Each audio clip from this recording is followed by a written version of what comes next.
position du groupe Corsica Libera sur les principaux dossiers de la session, et singulièrement sur un dossier qui est celui relatif au logement, afin à la fois de livrer notre analyse et de présenter également nos initiatives. Alors, simplement un mot d'introduction. Au-delà de ce dossier qui est un dossier important, il y a aussi une question qui devrait être envisagée dans le cadre de la session, c'est ce débat qui a été annoncé dans la presse sur les questions relatives à la violence, et notamment des violences de type mafieuse. À cette heure, il n'y aura pas d'analyse approfondie dans la mesure où l'opportunité de ce débat doit être débattue en commission permanente qui aura lieu à 18h30, mais évidemment, au titre du groupe Corsica Libera, il nous semble impensable que nous expédions les affaires courantes durant ces 2 jours de session sans avoir au moins un temps de débat où l'ensemble des groupes politiques de notre Assemblée pourront s'exprimer eu égard à la situation que connaît la Corse actuellement. On ne développera pas cette question dans le cadre de la conférence de presse, on aura l'occasion d'y revenir durant la session, si bien sûr la commission permanente décide dans ce sens, mais je crois que c'est aujourd'hui un avis qui est très largement partagé au-delà même de notre groupe. Donc nous souhaitions, au-delà de cette question, livrer notre analyse dans le cadre d'un rapport qui nous est présenté, qui est un règlement d'aide au logement intitulé Una casa per tutti, una casa per ognuno. Nous avions eu l'occasion de nous exprimer sur la question du logement et de l'accès au foncier au début de ce mois de septembre, en réaffirmant que pour Corsica Libera, pour le groupe Corsica Libera, la présidence de l'Assemblée, il s'agissait d'un enjeu prioritaire aujourd'hui en Corse, aussi bien en termes de sauvegarde de ce patrimoine que d'accès pour les Corses à ce droit fondamental qui est le droit de se loger et de vivre sur leur terre. Donc, en ce sens, nous saluons l'initiative qui est prise à travers le dépôt de ce rapport, Una casa per tutti, una casa per ognuno, qui mobilise des moyens de la collectivité de Corse à droit constant. On est conscient qu'il faudra et qu'il faut envisager des évolutions statutaires, notamment à travers des dispositifs fiscaux ou des dispositifs de type statut de résident qu'on a eu l'occasion de présenter, mais il est également important et indispensable de commencer à mobiliser les outils, parfois tendance à dire les maigres outils issus du statut particulier et que nous avons entre nos mains. L'outil financier pour favoriser l'installation des Corses, et singulièrement des jeunes Corses, évidemment que c'est une initiative qui va dans le bon sens. Nous avons souhaité tenir cette conférence de presse pour préciser aussi quelques initiatives qui seront prises par le groupe dans le cadre de ce débat. Nous estimons qu'il est important de donner davantage de consistance à ce qui a pu être qualifié par le président du conseil exécutif de statut de résident par le bas, notamment en ce qui concerne les aides directes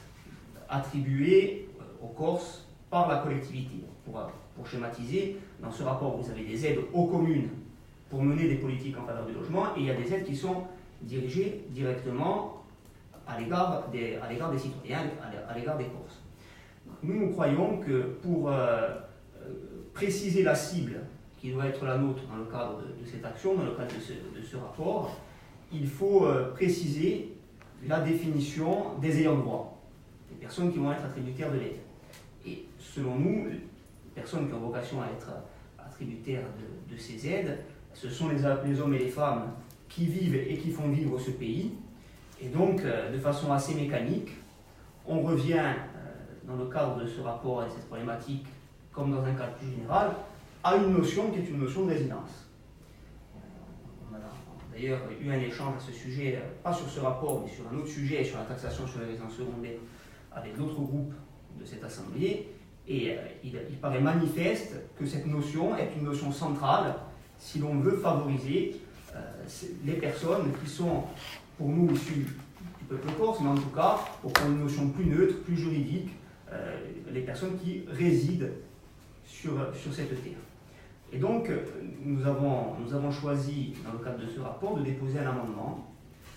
pour réserver l'accès aux aides de la collectivité en matière de logement, qui sont prévues dans ce rapport, aux personnes qui résident à titre principal en Corse depuis 3 ans. Pourquoi 3 ans? Parce que nous avons fait travailler notre sujet et que nous nous sommes rendus compte que c'était des dispositifs qui existaient, pas aux Îles-Landes, pas à Bolzane, pas même en Nouvelle-Calédonie ou en Polynésie française, mais dans des endroits beaucoup moins exotiques, c'est-à-dire à Saint-André-les-Vergers en banlieue de Troyes et à Paris. Et donc à Paris, vous avez un règlement municipal des aides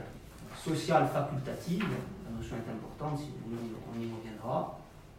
qui contient toute une série extrêmement vaste d'aides sociales. Ça va du complément de revenus pour les personnes âgées, en passant par précisément les aides au logement, les aides aux familles, et qui sont toutes conditionnées par une résidence de 3 années sur la ville de Paris. Ce n'est pas un règlement qui a été voté cette année, qui aurait pu échapper à l'examen du contrôle de légalité. C'est un règlement qui existe en ces termes depuis 2005, c'est-à-dire bientôt 15 ans. Et on s'est rendu compte aussi, sans rentrer dans le détail, que le Conseil d'État, pas forcément une juridiction très révolutionnaire ni pro-indépendantiste, le Conseil d'État a, par le passé, validé ce type de dispositif qui consiste à réserver l'accès à une aide sociale dans une commune, dans une collectivité territoriale, sur un critère de résidence. Donc on a choisi de reproduire ce schéma fondé sur 3 ans. Vous savez que nous, c'était basé étant sur 10 ans, puis sur 5 ans dans le cadre de l'Assemblée de Corse pour le statut de résidence sur le foncier. Nous souhaitons que cette démarche, la démarche que nous proposons, elle puisse prospérer, qu'elle puisse être mise en vigueur immédiatement. Et donc, qu'avons-nous fait? Nous avons transposé ce qui est accepté ailleurs, et nous aurions quelques difficultés à comprendre que ce dispositif ne puisse pas être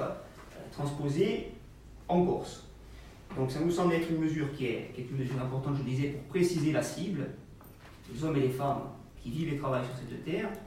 et puis pour avoir aussi un contrôle et un filtre en amont. Parce que si l'objectif de ce rapport, c'est aussi de lutter contre les phénomènes de résidentialisation, on a quelques doutes sur la capacité, en l'état en tout cas, de la collectivité à opérer un contrôle efficace si ce dispositif pouvait, si ce dispositif prospérait rapidement et concernait un grand nombre d'attributaires. Il faudra qu'il y ait ce contrôle. Mais en tout cas, il nous semble important de poser aussi des garde-fous en amont. Et le contrôle aval, c'est normal. Qu'en amont, on fixe des limites, ça nous semble aussi tout à fait indispensable. Donc, ça, c'est l'amendement que nous déposons pour donner du corps, pour donner de la consistance à cette idée de statut de résident par le bas, qui évidemment ne remet pas en cause le vrai statut de résident, mais qui permet